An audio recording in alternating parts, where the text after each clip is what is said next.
The Sewing Needle, Spool of Thread, and Five Brothers. There once was a sewing needle who was very good at sewing, and she always wanted to use her skills to make torn clothes better. Her friend, the Spool of Thread, also loved to sew. The sewing needle and spool of thread could not sew by themselves. They needed help from the Five Finger Brothers. But the five brothers were different from each other, and they were always fighting. The eldest one, Chunky Chub, was chubby and bad-tempered. He was not friendly, and he stayed away from the others. Another one was called Bossy Buzz. He was nosy and bossy.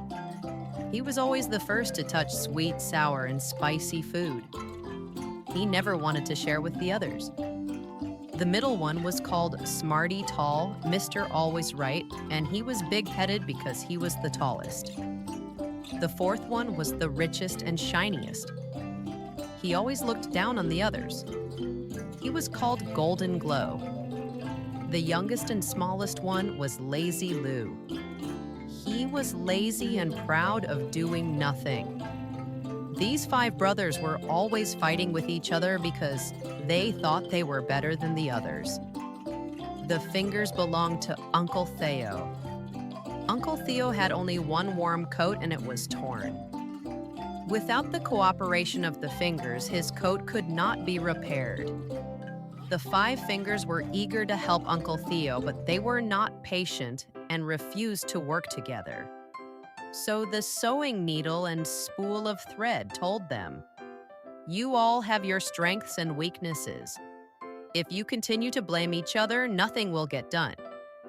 You need to work together harmoniously so that you can repair Uncle Theo's coat. We cannot do this alone. We need to help each other." The five fingers thought about what their friends had said. Because they did not work together, it was difficult to pick up food or do any work. Now they understood that they needed to work together in order to sew the warm coat. And now, look. Uncle Theo can wear his warm coat in the winter because the fingers were united and worked together. The needle and thread could sew as much as they wished. Questions for kids. Who helped unite the fingers so they work together again? If you see people always fighting in class, what will you do to help them be friends again?